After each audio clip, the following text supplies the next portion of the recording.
যে জান্নাত হচ্ছে আমাদের জন্য একমাত্র প্রার্থিত বস্তু, চাওয়া পাওয়া। যে জান্নাতের জন্য আমরা শীতের সকালে ফজরের নামাজ কাজা করি না, যতই পানি ঠান্ডা হোক তারপরে ওযু করে নামাজ পড়ি, আমরা ওযু ছাড়া পড়ি না। যদি শীতের সকালে গোসল ফরজ, আমরা ঠান্ডা পানিতে গোসল করে ফজরের নামাজ পড়ি, তারপরও কাজা করি না, কারণ আমরা জান্নাত চাই। জান্নাত পেতে হলে নামাজ কাজা করার কোনো সুযোগ নাই। চৈত্র মাসে রিক্সা চালায় রোজা রাখে। এই যে কয়দিন আগে রোজা গেল, ধান কাটছে, ধান লাগাইছে, পাট কাটছে, পাট লাগাইছে, ধান চাষ করছে, নাঙ্গল ঠেলছে, কৃষি কাজ করেছে, ঘেমে গেছে, তারপর রোজা ভাঙে নাই এমন 2-4 জন কৃষক আছে না নাই? এই যে আপনাদের ধান চালগুলো গ্রাম থেকে ঢাকা পাঠান, সেখানে ট্রাকে তুলতে হয়, ট্রাক থেকে নামাইতে হয়। এমন কিছু কুলি আছে দমন্যা ধানের বস্তা কান্দে লইয়া ট্রাক থেকে নামায়, তারপর রোজা ভাঙে না। ঘামতে ঘামতে অস্থির হয়ে যায়, রিক্সা চালায়, রোজা ভাঙে না কেন? উত্তর তো একটাই, তারাও আল্লাহর জান্নাত পেতে চায়। তারা জানে রোজা না রাখলে জান্নাত পাওয়া যায় না। 5 লাখ টাকা 7 লাখ টাকা খরচ করে হজে চলে যায় আল্লাহর জান্নাত পাওয়ার জন্য। যুদ্ধের মাঠে যায় তলোয়ার হাতে নিয়া হাসতে হাসতে শহীদ হয়ে গেছে এমন মুজাহিদ আছে না নাই? উদ্দেশ্য একটা, জান্নাত পাওয়া যাবে। কোন এক যুদ্ধে রাসূলুল্লাহ সাল্লাল্লাহু আলাইহি ওয়াসাল্লাম যুদ্ধের ফাঁকে মুজাহিদদেরকে জিহাদ নিয়ে, শাহাদাত নিয়ে উজ্জীবিত করছেন, বক্তৃতা দিচ্ছেন। বক্তৃতা শুনতে গিয়ে এক সাহাবী দাঁড়ায়া দাঁড়ায়া খেজুর খাচ্ছিল। প্রিয় নবী সাল্লাল্লাহু আলাইহি ওয়াসাল্লামকে প্রশ্ন করলেন, ইয়া রাসূলুল্লাহ, এই যে জিহাদের ব্যাপারে আপনি আমাদেরকে উৎসাহ দিচ্ছেন, এই জিহাদে যদি আমি শহীদ হয়ে যাই তাহলে আল্লাহ আমাকে কি পুরস্কার দেবেন? প্রিয় নবীজি বললেন, যদি শহীদ হতে পারো তাহলে ডাইরেক্ট আল্লাহর জান্নাতে ঢুকতে পারবে। আল্লাহ তোমাকে ডিরেক্ট জান্নাতটা পুরস্কার হিসেবে দিয়ে দেবেন। জান্নাতের মালিক কে? আওয়াজ দিয়ে বলুন, জান্নাত বানাইছে কে? কিয়ামতের দিন জান্নাত কে দেবেন? কে দেবেন? কোন পীর সাহেব, কোন হুজুর? যে আল্লাহ জান্নাত বানালেন, যিনি জান্নাতের মালিক, যিনি জান্নাতের দাতা, তিনি বললেন জান্নাত পাওয়ার জন্য 2টি শর্ত। কয়টা শর্ত? শর্ত কি সংখ্যায় খুব বেশি হলো মনে হয় আপনাদের কাছে? না, আসলে বেশি না, মাত্র 2টি। কিন্তু এখন তো এই 2 শর্ত পূর্ণ করার লোকও পাওয়া যায় না। এমনি জান্নাতে যাওয়ার সবাই আগ্রহ আছে, শখ আছে। জান্নাতে কে কে যেতে চান এই কথা বললে সবাই 2 হাত তোলা দিয়ে খাড়ায় থাকে। আজকে 5 ওয়াক্ত নামাজ 1 ওয়াক্ত পড়ে নাই এমন লোক কি আপনাদের তাড়াশ থানায় আছে? এই গ্রামে আছে? কারো কারো বাড়িতে আছে? আপনাদের কারো কারো ঘরেই তো আছে। এই রমজানে 30টা রোজার মাঝে 15টা রাখে নাই, 15টা রাখছে, 20টা রাখছে, 10টা রাখে নাই, 1টা রাখছে, 2টা রাখে নাই, কিছু রাখছে, কিছু ছাড়ছে। এমন মুসলমানের দেশে আছে না নাই? অথচ ওদেরকে প্রশ্ন করুন জান্নাতে যাবে নাকি, তারাও বলবে হ্যাঁ। একবারে কট্টর বেনামাজি, জুমার নামাজটাও পড়ে না এমন কিছু জালেম এই সমাজে আছে না নাই? ওরে জিজ্ঞাসা করবেন জান্নাতে যাবে, সেও বলবে জি। যাইতে সবাই চায়, কিন্তু শর্ত মানতে সবাই চায় না। অথচ ভালো করে শুনুন মুসলমান, আল্লাহ যা বলেন সেখানে আল্লাহ তাআলা কোনো ডিসকাউন্ট দেন না। তিনি যা বলেন সেটা চূড়ান্ত। ভালো করে শুনবেন, তিনি যা বলেন সেটা ফাইনাল। ওযুর ফরজ কয়টা? কথা বলুন, সবাই বলেন। 4টা। প্রচন্ড শীতের কারণে মুখ ধুইলেন, পা ধুইলেন, হাত ধুইলেন, মাথা মাসে করলেন, শীত বেশি তাই পা ধুন নাই, 3টা মেনে নামাজ পড়ে ফেললেন, 1টা ফরজ বাদ দিলেন, পা ধুন নাই। ওই 3 ফরজের মূল্য কত? নামাজের সওয়াব হবে কিছু, অর্ধেক। আল্লাহ বলেছেন 4 ফরজ, 3 ফরজ মানবা, 1 ফরজ মানবা না। 3 ফরজ মানার কোনো দাম নাই। আল্লাহর কথা যে কতটা চূড়ান্ত হয় দেখেন। তিনি বললেন, ইদা কুমতুম ইলাস সালাতি ফাগসিলু উজুহাকুম ওয়া আইদিয়াকুম ইলাল মারাফিক। যখন নামাজে দাঁড়ানোর সংকল্প করবা, অজু করো, মুখ ধোও, হাত ধুইবা তোমার কনুই পর্যন্ত। সীমানা আল্লাহ দিলেন আঙ্গুলের মাথা থেকে কনুই পর্যন্ত। আপনি হাত ধুইতে যাইয়া যদি আপনার এখানে 1-2টা পশমের জায়গায় পানি না পৌঁছে, অজুটা আছে না গেছে। আল্লাহর কথা এতটাই চূড়ান্ত, তিনি যে সীমা দিছেন এর ভিতরে একটা পশমের জায়গাও পানি পৌঁছা থেকে বাদ থাকতে পারবে না। যদি থাকে বাকিটা পানি পৌঁছাইয়া কোনো লাভ নাই। আমরা যে নামাজ পড়ি, নামাজের মাঝে আরকান হাকাম 13টা ফরজ আছে, আসেনি? কেউ যদি 12টা ফরজ মানে একটা ফরজ বাদ দিয়া নামাজ পড়ে, ওই 12 ফরজের নামাজে সওয়াব পাবে, কিছু পাবে আংশিক। বরং 13 ফরজের জায়গায় 12 ফরজ মেনেছেন, 1 ফরজ মানেন নাই, ওই 12 ফরজের কোনো দাম নাই। এবার বলুন তো, জান্নাতে যাওয়ার জন্য যে 2 শর্ত, 2টাই মানবেন না একটা বাদ দিবেন? 2টা মানলে জান্নাত। 1 নাম্বার শর্ত ঈমান, 2 নাম্বার শর্ত নেক আমল। এখন বাংলাদেশে প্রথম শর্তে সবচেয়ে বেশি ঘাটতি চলছে, ঈমানের বড় অভাব চলছে। দ্বিতীয় শর্ত পূর্ণকারী মানুষ এখনো কিছু আছে। দ্বিতীয় শর্ত নেক আমল, নামাজ, রোজা, হজ, যাকাত, তাসবিহ, তাহলিল, জিকির, আজকার, জিহাদ, মুজাহাদা, এই সব হলো দ্বিতীয় শর্ত। নেক আমল প্রথম শর্ত হলো ঈমান। বাংলাদেশে ঈমানদারের সংখ্যাই সবচেয়ে কম। টুপি আছে, দাড়ি আছে, পাজামা পাঞ্জাবি, পাগড়ি মেসওয়াক সব আছে, অথচ ঈমান নাই, এমন মানুষের অভাব। قال النبي صلى الله عليه وسلم يأتي على الناس زمان يجتمعون في المساجد ليس فيهم مؤمن। এমনটা যে হবে, প্রিয় নবীজি 1400 বছর আগে বলে গেছেন, এমন এক জামানা আসবে যে জামানার মানুষগুলো ইয়াজতামিউনা ফিল মাসাজিদ, তারা মসজিদে একসাথ হবে, নামাজ রোজা করবে, লাইসা ফীহিম মুমিন, অথচ তাদের মাঝে একটারও ঈমান থাকবে না। ঈমান ভেঙে যাবে, ঈমানহীন মানুষ হবে। আচ্ছা, আমাদের দেশে কাদিয়ানি নামে একটা সম্প্রদায় আছে, আপনারা কি জানেন? নাম শুনেছেন? কাদিয়ানির নাম শুনছেন? শুনছেন? যারা শুনছেন তারা একটু জবাব দিবেন, যারা জানেন। কাদিয়ানিরা কি নামাজ পড়ে না? পড়ে। ওদের মসজিদ আছে, ইমাম আছে, মুয়াজ্জিন, টুপি, দাড়ি। এবার বলুন তো, কাদিয়ানিরা কি মোমেন না কাফের? ঈমান আছে? ঈমান নাই, নামাজ আছে। ঈমান নাই, নামাজ আছে, মসজিদ আছে। ঢাকা বকশীবাজার বাংলাদেশ মাদ্রাসা শিক্ষা বোর্ড আছে। এই বকশীবাজারে ঢাকা আলিয়া মাদ্রাসা আছে। ওখানে গেলে দেখবেন ঢাকা আলিয়া মাদ্রাসার কাশগড়ি হলের সাথেই কাদিয়ানীদের একটা চমৎকার মসজিদ আছে, একবারে রাস্তার সাথে। আহমাদিয়া মুসলিম জামাত লেখা আছে। ওখানে 5 ওয়াক্ত আজান হয়, 5 ওয়াক্ত নামাজ হয়। ইমাম কাদিয়ানী, মুয়াজ্জিন কাদিয়ানী, মুসল্লি সব কাদিয়ানী। সাধারণ মুসলমানের প্রবেশ নিষেধ। গেইটে দারোয়ান থাকে সারাক্ষণ।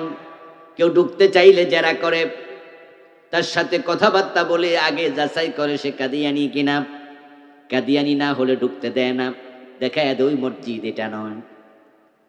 তাহলে ইমামও কাদিয়ানি, মুয়াজ্জিনও কাদিয়ানি, মুসল্লি সব কাদিয়ানি, নামাজ পড়ে 5 ওয়াক্ত, অথচ তামাম দুনিয়ার সব হক্কানি আলেম একমত কাদিয়ানি যেই কয়জন সবগুলো হলো কাফের।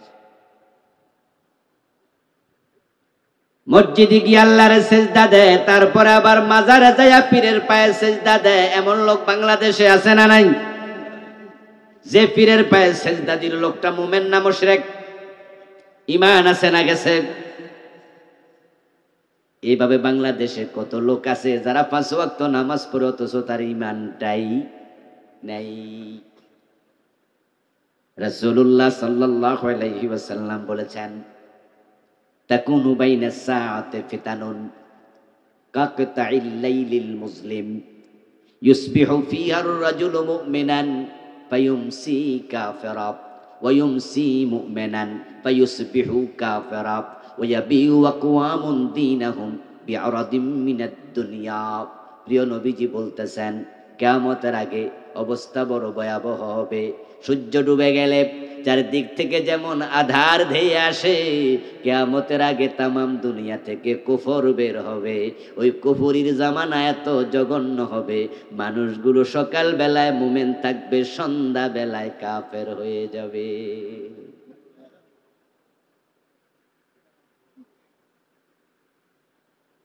وقال النبي صلى الله عليه وسلم يأتي على الناس جمانون الصابر منهم على دينه كالقابض على الجمر। আল্লাহর হাবিব সাল্লাল্লাহু আলাইহি ওয়াসাল্লাম বলছেন, এমন এক জামানা আসবে যে জামানায় দ্বীনের উপরে টিকে থাকা হাতের মাঝে আগুনের কয়লা রাখার মতো কঠিন হবে। এই কয়েকটা হাদিস সামনে রাখেন, একটার সাথে আর একটা মিলাইলে বুঝবেন ওই জামানা কি আসবে না এসে। এমন এক জামানা আসবে মানুষ মসজিদে নামাজ পড়বে, ঈমান থাকবে না। কাদিয়ানির মসজিদে আমরা পেয়ে গেলাম। এমন এক জামানা আসবে মানুষ নামাজ পড়বে কিন্তু মুমিন না, সকালে মুমিন সন্ধ্যায় কাফের। ভণ্ড পীরের মুরিদ আমরা পেলাম যারা মসজিদে আল্লাহর সেজদা দেয়, মাজারে যায় ফিরে দেয়। এইভাবে তারা মসজিদে আল্লাহর কাছে চায়, আবার দরবারে যায় পীরের কাছে চায়, এবং তারা মসজিদে আল্লাহর আইন মানে, আদালতে আল্লাহর আইন মানতে রাজি হয় না।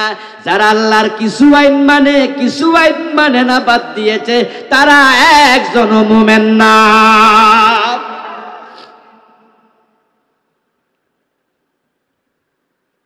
কিছু আইন মানলেন না, আপনি কাফের। কথা বড় শক্ত, কিন্তু কিছুই করার নাই। কথাটা তো আমার নয়, কথা তো আল্লাহর। কোরআনে আল্লাহ বলছেন, ইয়াকুলুনা নুমিনু বিবাদিন ওয়া নাকফুরু বিবাদ ইউরিদুনা আন ইয়াত্তাখিযু বাইনা যালিকা সাবিলা উলাইকা হুমুল কাফিরুনা হাক্কা। কথা তো আল্লাহ। ইয়াকুলুনা নুমিনু বিবাদ ওয়া নাকফুরু বিবাদ, তারা বলবে আমরা ঈমান এনেছি, এই যে নামাজ মানি, রোজা মানি, হজ মানি, যাকাত মানি, তাহলে আল্লাহর জমিনে আল্লাহর আইন লাগবে। চোর ধরে হাত কাটো, এটা মানো না কেন? যাকাত ধরে চুলে দিতে হবে, মানো না কেন? জেনা করলে 100 বেত লাগাতে হবে, মানো না কেন? আল্লাহর আইনে দেশ চলতে হবে, মানো না কেন? তখন বলো, হুজুর সব কি আর মানা যায় নাকি? ইয়াকুলুনা নুমিনু বিবাদ, তারা বলে কিছু তো মানি, ওয়া নাকফুরু বিবাদ, আর কিছু মানতে পারি না। আল্লাহ তাআলা বলছেন, ইউরিদুনা ইয়াত্তাখিযু বাইনা যালিকা সাবিলা, তারা পুরা মুমিনও হয় না, পুরা কাফেরও হয় না। পুরা মুমিন হইলে বলতো সব মানি, কাফের হইলে কইতো কিছু মানি না, কিন্তু এরা মাঝামাঝি থাকতে চায়। উলাইকা হুমুল কাফিরুনা হাক্কা, যারা মাঝামাঝি থাকতে চায়, সব মানে নাই, আমার আল্লাহ ঘোষণা দেয় তারা সব পুরোপুরি কাফের। আমার প্রিয় ভাইয়েরা, কাফের হওয়ার জন্য পুরা কোরআন স্বীকার করা লাগে না। ঈমান হলো অঙ্কের মতো, যারা শিক্ষিত ভাই আছেন তারা একটু জবাব দিয়েন। 10 লাইনের অঙ্ক, 9 লাইন ঠিক হয়েছে, 1 লাইন ভুল হয়েছে, 10 নম্বরে কত পাবেন? কথা বলেন। একজনে যদি 10 লাইনে 10 লাইন ভুল করে সে পাবে কত? আর একজন 5 লাইন ভুল করছে, 5 লাইন ঠিক করছে, হে পাইব কত? অঙ্কের নিয়মটা বুঝে নেন, এটা ইমানের সাথে মোটামুটি একটা মিল আছে। এ কোরআন মাজিদে যত সূরা আছে সব সূরা মানা ইমান। যদি 113 সূরা মানে, এক সূরা না মানে মোমেন না কাফের?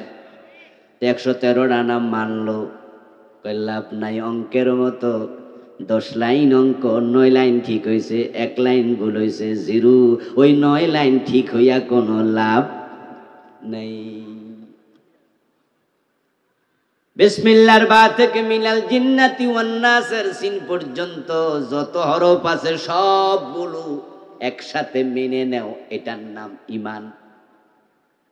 যদি কেউ বলে কোরআনের এক অক্ষর মানি না, বাকি যা আছে সব মানি, ওই এক অক্ষর না মানার কারণে লোকটা মোমেন না কাফের? কাফের। এই যে আপনারা সবাই এখানে কম বেশি মোবাইল ফোন চালান। মোবাইল ফোন বাংলাদেশে যতগুলো কোম্পানি আছে, গ্রামীণ ফোন, রবি, এয়ারটেল, একটেল, যা আছে আর কি, দেখবেন আপনি যখন সিম কিনতে যাবেন আপনারে তারা 11 ডিজিটের একটা নাম্বার দেবে। 01716 দেবে না? পরে 25, 32, 28, আরো 6টা। প্রথমে 5টা, পরে 3 জোড়া 6টা, মোট কয়টা হলো? 11। আপনার 11 নাম্বারের একটা ডিজিট দেবে, দিয়ে একটা ছোট্ট সিম কার্ড আপনার বলবে এবার মোবাইলের ভিতরে ঢুকান, এই নাম্বার আপনি ক্লিক করেন, দেখবেন যে অন্য অন্য মোবাইলে রিং চলে যাচ্ছে। আচ্ছা, 11টার মাঝে যদি আপনি 10টা ঢুকাইয়া একটা নাম্বার না ঢুকাইয়া কিয়ামত পর্যন্ত টিপেন, কল যাবে? আরে ভাই হ্যাঁ না একটা তো কইবেন নাকি? কল যাবে। কারণ সিম কার্ডওয়ালা কোম্পানি আপনাকে যা দিয়েছে সেখানে আপনি ফাইজলামি করলে কাজ, আপনার খবরদারি চলবে না। আল্লাহ তাআলা কোরআন মাজিদ নাজিল করলেন। ছোটবেলায় মক্তবে হুজুর আপনাকে ঈমান শিখাইলো, আমানতু বিল্লাহি ওয়া মালাইকাতিহি ওয়া কুতুবিহি ওয়া রুসুলি, ঠিক কি না? এর মাঝে কুতুবিহি আমি ঈমান এনেছি আল্লাহর কিতাবগুলোর উপরে। ওই কিতাবগুলোর ভিতর আল্লাহর কোরআন আছে না নাই? তা আপনি এখানে কোনটা বাদ দিবেন? যারা কাদিয়ানি তারা এখানে বিপদে পড়ে গেল। তারা কোরআন মাজিদের সবটা মানে, কিন্তু 4টা অক্ষরের সাথে পেঁচ লাগাইছে, খা, আলিফ, তা, মিম, খাতামান নাবিয়্যিন। আল্লাহ বলে আমার নবী মুহাম্মদ শেষ নবী। কাদিয়ানীরা বলে না না, গোলাম আহমদ কাদিয়ানো নবী। নাউযুবিল্লাহ। প্রিয় নবীকে আল্লাহ বললেন শেষ নবী, 4 অক্ষর খাতাম, শেষ। এই কাদিয়ানি গুলো তারাই 4 অক্ষর মানে নাই, বাকিটা মাইনাও তারা মোমেন না কাফের। এবার বলুন তো ইবলিস শয়তান আল্লাহর কয়টা আইন মানে নাই? মাশাআল্লাহ, জোরে বলেন কয়টা? এই একটা আইন না মানার কারণে ইবলিস কি মোমেন না কাফের? আবা ওয়াস্তাকবারা ওয়া কানা মিনাল কাফিরিন। আল্লাহর একটা আইন মানে নাই, আল্লাহ ঘোষণা দেয় ইবলিস কাফের হয়ে গেছে। কাদিয়ানি আল্লাহর একটা মেসেজ মানে নাই, শেষ নবী মুহাম্মদ কাফের। ইবলিস আল্লাহর একটা অর্ডার মানে নাই, আদমরে সিজদা করো, মানলো না, কাফের। এবার আপনাদের কাছে আসছি, ছোট ধরে হাত কাটো, এমন অর্ডার কোরআনে আছে না নাই? 52 বছরে কয়দিন মানছেন? কেন মানবেন? বাংলাদেশে কোনো চোর নাই, ঠিক না? কথা কয় না, চোর নাই, সব ডাকাত হয়ে গেছে নাকি? বঙ্গবন্ধু দেশ স্বাধীন করলেন স্বপ্নের সোনার বাংলা গড়ার জন্য। কয়দিন পরে তিনি ক্ষুব্ধ হয়ে বললেন, মানুষ পায় স্বর্ণের খনি, আমি পাইছি। উনি আফসোস করে বললেন, আমার ডানে চোর, আমার বামে চোর, আমার সামনে চোর। আমার এই মন্ত্রী, 7 কোটি মানুষ 7 কোটি কম্বল আইছে, আমার কম্বলটা কই? মন্ত্রী কই, স্যার এটাও চুরি হইয়া। আফসোস করে বলছে, সাটার দল, এই সাটার দল, এ 52 বছরের বাংলাদেশে চোর ধরে হাত কাটার বিধান আমরা একবারও মানি নাই। ইবলিস একটা আইন মানলো না, তাকে কাফের বলেন। জেনা করলে অবিবাহিত ছেলে মেয়েকে 100 বেত লাগাতে হবে, এমন আইন কোরআনে আছে না নাই? সূরা নূর পড়লে পাবেন, আয-যানিয়াতু ওয়াজ-যানি ফাজলিদু কুল্লা ওয়াহিদিম মিনহুমা মিআতা জালদা। নারী পুরুষ জেনা করবে, অবিবাহিত হলে প্রত্যেককে 100 করে বেত লাগাও। আমার প্রিয় ভাইয়েরা, বাংলাদেশে জেনা ব্যভিচার আছে না নাই? 100 বেতের আইন। স্বাধীনতার পর থেকে 52টা বছর চলে গেল, কোন আদালত 100 বেতের আইন প্রয়োগ করেছে? কাদিয়ানি 4 অক্ষর মানে না, বেঈমান হয়ে গেল। আর আপনার কি খবর? কোরআন মাজিদে আল্লাহ তাআলা বলেন, লাহুল খালকু ওয়াল আমর। এখানে অক্ষর আছে 15টা। আমি তো দেখি বাংলাদেশের হাজার হাজার না, লাখ লাখ নামাজি, হাজি গাজি, টুপিওয়ালা, দাড়িওয়ালা মাওলানাও আছে, এই আয়াত মানে না।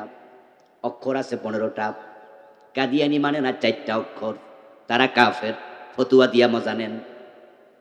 আর আপনি মানতেছেন না, হিসাব করেন 15টা অক্ষর। আলা লাহুল খালকু ওয়াল আমর, 15টা আমি গনে গনে বলেছি, হিসাব করেছি আগেই, জাস্ট জানাইয়া দিলাম। মানেন যে না, তা কেমনে বুঝলেন? অর্থ বললে বুঝবেন। অর্থ হলো সাবধান, সৃষ্টি যার, আইন চলবে শুধুই তার, কথাটা আমার না আল্লাহর। এবার আপনাদের কাছ থেকে জানবো, আওয়াজ দিয়ে একটু বলবেন তো, সৃষ্টি কার? জোরে বলেন, সৃষ্টি করেছেন কে? তাহলে সৃষ্টিটা কার? আইন চলবে কার? এ 52 বছর আল্লাহর আইন চলে না, ব্রিটিশ আইন চলে। তো ব্রিটিশ আইন মানলে তুমি আল্লাহর গোলাম হলে কেমনে?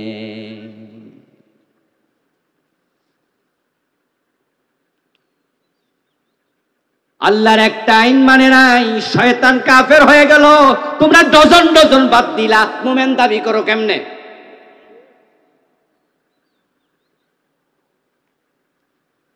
জান্নাত পাওয়া এত সোজা না। ওই জান্নাত পাওয়ার জন্য তো আমরা রিস্ক নিয়া, ঝুঁকি নিয়া, তাম শক্তি একসাথ করে বারবার ঘোষণা দেই, আল্লাহ ছাড়া কারো আইন মানতে আমরা রাজি হই না।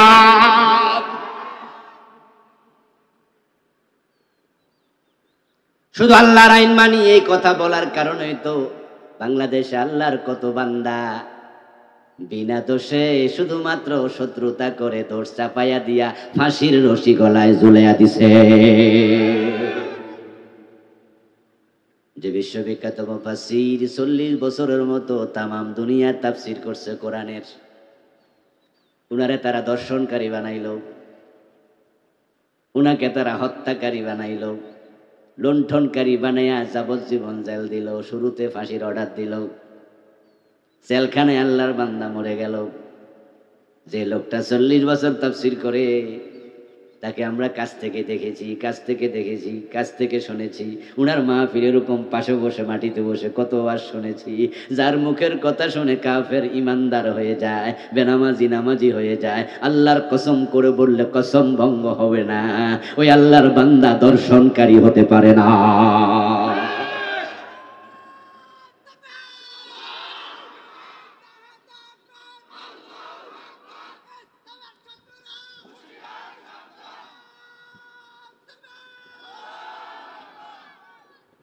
আল্লাহ ছাড়া কারো আইন মানি না, এই চিন্তা যদি তিনি লালন না করতেন, মাহফিলগুলোতে এটা না বলে শুধু জিকির আজকারের ওয়াজ করতো আর ফিরালি কইরা খানকা বানাইতো, ফাঁসি তো দেয়া হতোই না, উল্টা হালুয়া রুটির অভাব হতো না। উনি ফিরালি করলে উনার মতো মুরিদ কোন ফিরে তরবারে থাকতো না। আল্লাহর জান্নাত পর্যন্ত পৌঁছতে চাইলে ইমান ইমান ইমান লালন করো মুসলমান, ইমান লালন করো। জিহাদের কথা শুনলে চেহারা কালো হয় এমন ইমাম খতিব আছে না নাই? জিহাদের মাঝে রাজনীতি খোঁজে এমন লোক আছে না নাই? জিহাদের মাঝে জঙ্গিবাদ খোঁজে এমন জালেম আছে না নাই? জিহাদের ওয়াজ করলে বলে হুজুর এসব ওয়াজ দরকার নাই। অথচ বলুন তো কোরআনের মাঝে নামাজের কথা আছে। যদি কেউ কয় নামাজ দরকার নাই, ইমান থাকবে না যাবে? কোরআনের মাঝে হজের কথা আছে না নাই? যদি কেউ কয় হজের ওয়াজ দরকার নাই, ইমান থাকবে না যাবে? কোরআনের মাঝে জাকাতের কথা আছে না নাই? কেউ যদি বলে জাকাতের ওয়াজ দরকার নাই, ইমান থাকবে না যাবে? তো জাকাতের কথা আছে কয়বার? 70 বারের বেশি, কম বেশি। নামাজের কথা আছে কয়বার? 83 বারের মতো, 80-82 বার। হজের কথা আছে 3-4 বার। জাকাত আপনার রোজার কথা আছে 3-4 বার। আর জিহাদের কথা আছে ডিরেক্ট ইনডিরেক্ট 500 আয়াত। 500।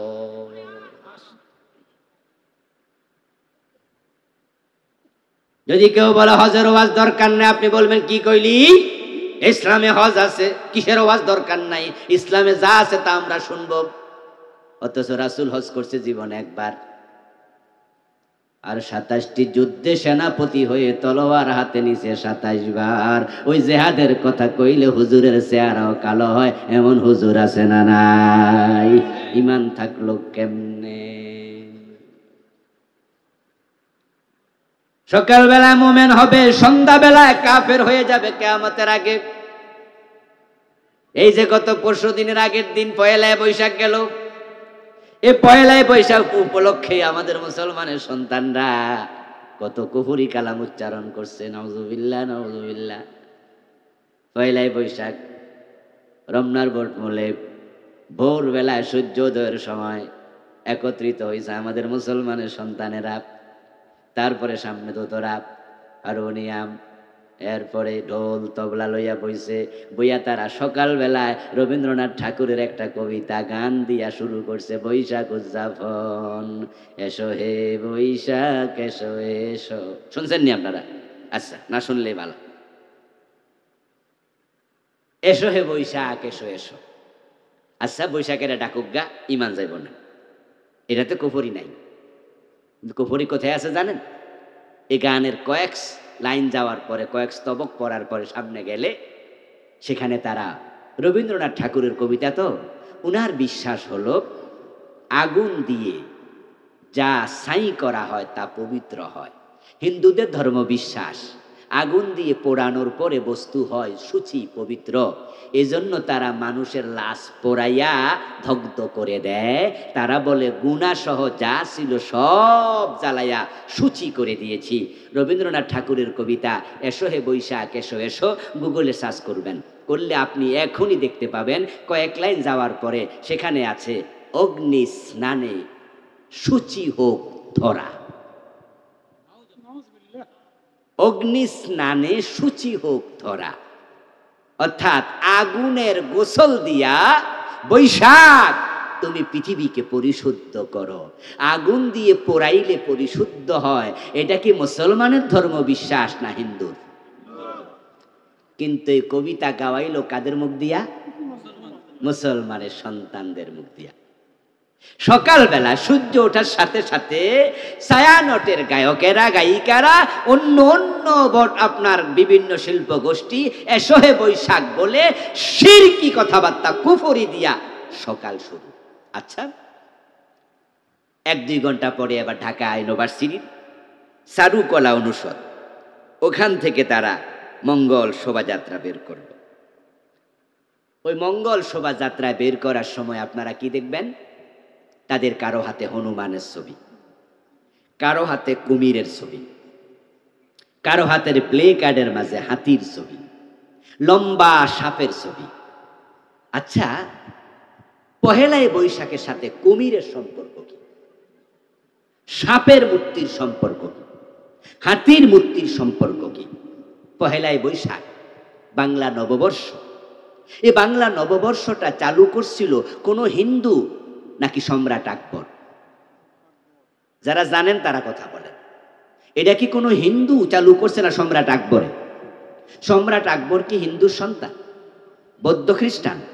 মুসলমানের সন্তান ছিলেন। তো মুসলমান কর্তৃক প্রবর্তিত বাংলা সন, ওই বাংলা সনের প্রথম মাস বৈশাখ, ওই বৈশাখের দিনে তোমার মাথার উপরে সিংহের ছবি কেন?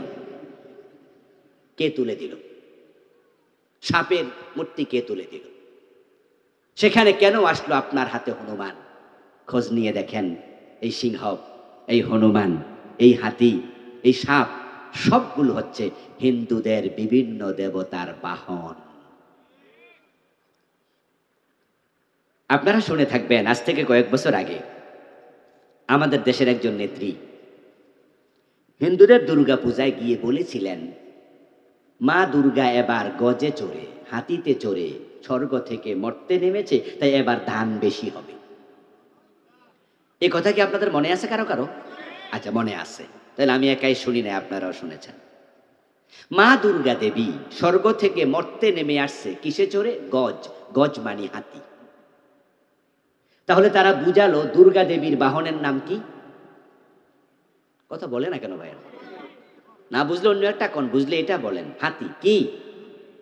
তাদের আরেক দেবীর বাহন হচ্ছে হনুমান, তাদের আরেক দেবীর বাহন হচ্ছে ঘোড়া, আরেকটার বাহন হচ্ছে মহিষ, আরেকটার বাহন হলো সাপ। এক একটার এক এক বাহন। আজকে ষড়যন্ত্র করে মুসলমানদের মুখ দিয়া রবীন্দ্রনাথের কুফরি আকীদায় শুধু প্রকাশ করায় নাই, মুসলমানের মাথার উপরে, ঘাড়ের উপরে হিন্দুদের দেবতার বাহনকে পর্যন্ত তুলে দিয়েছে। মুসলমানের সন্তানের ঈমান কেড়ে নেওয়া হচ্ছে। আমার প্রিয় ভাইয়েরা, হিন্দুদের যখন দুর্গা পূজা আসে তখন একদল মুসলমান ঈমান হারা হয়ে কাফের হয়ে যায়, শিরকি আড্ডাখানায় গিয়ে মুশরিক হয়ে যায়। আমাদের পত্র পত্রিকায়, টেলিভিশন চ্যানেল, বিভিন্ন ব্যানার, পেস্টুন, বড় বড় ব্যানার আমরা দেখি, শারদীয় দুর্গা পূজার শুভেচ্ছা। আজ আব্দুল কাদের, আলহাজ বাসুমিয়া শুভেচ্ছা জানাচ্ছে শারদীয় দুর্গা পূজা। দুর্গা পূজা জায়েজ না হারাম? আওয়াজ দিয়ে বলুন, মূর্তি পূজা জায়েজ না হারাম? ছোট হারাম না বড় হারাম? তো হারামকে শুভেচ্ছা দিলে ঈমান থাকবে? ইন্না শিরকা লা যুলমুন আযীম। আপনি যখন কোনো কুফরিকে প্রমোট করবেন, সাপোর্ট করবেন, কুফরি করা যেমন কুফর, সাপোর্ট করাও কুফর, ঈমান শেষ। এখানে শেষ নয়। হিন্দুদের দুর্গা পূজা যখন আসে তখন মুসলমানের সন্তান মাইখাতে নিয়ে বিভিন্ন জায়গায় ঘোষণা দেয়, পত্র পত্রিকায় লিখে, ধর্ম যার যার, উৎসব সবার। দুর্গা পূজাকে যারা নিজেদের উৎসব মনে করবে তারা সাথে সাথে কাফের হয়ে যাবে। দুর্গা পূজা হিন্দুদের উৎসব, তারা পূজা করবে, এটা তাদের ব্যাপার, আমরা বাধা দিতে যাব না। কিন্তু তাদের উৎসবকে নিজের উৎসব মনে করলে ঈমান শেষ। এটা কোরআনের একবারে উল্টা। কোরআনের বক্তব্য হলো লাকুম দীনুকুম ওয়ালিয়া দীন। বাংলা অর্থ কি? তোমার ধর্ম তোমার, আমার ধর্ম আমার। দুটা এক না আলাদা? দয়া করে কথা বলুন, এক না আলাদা? তাহলে স্লোগান হবে ধর্ম যার, উৎসব শুধুই তার। বিভিন্নভাবে আজকে কুফরিকে প্রমোট করা হচ্ছে, নাস্তিকতার সাপ্লাই দেয়া হচ্ছে। এই দেশের শিক্ষার সিলেবাসে এই বছর 2024 সনের বইতে আপনারা জেনে থাকবেন, ট্রান্সজেন্ডার নামে আরেকটা কুফরি ঢুকাইয়া দিচ্ছে।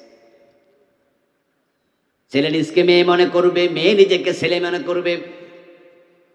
ট্রান্সজেন্ডার মতবাদ, সমকামিতার সাপ্লাই দেওয়ার ষড়যন্ত্র হচ্ছে। গতবার 2023 সনের বইতে আমরা দেখেছি মানুষ বানর থেকে এসেছে, এই জাতীয় তথ্য ঢুকাইয়া দিছে। আলেম ওলামাদের প্রতিবাদ প্রতিরোধের কারণে শিক্ষার ওই অংশটুকু বই থেকে তারা স্থগিত করতে বাধ্য হয়েছে। ডারউইনের নীতি বাংলাদেশে চলবে না। মানুষ আদম থেকে এসেছে, মানুষ বাদর থেকে না।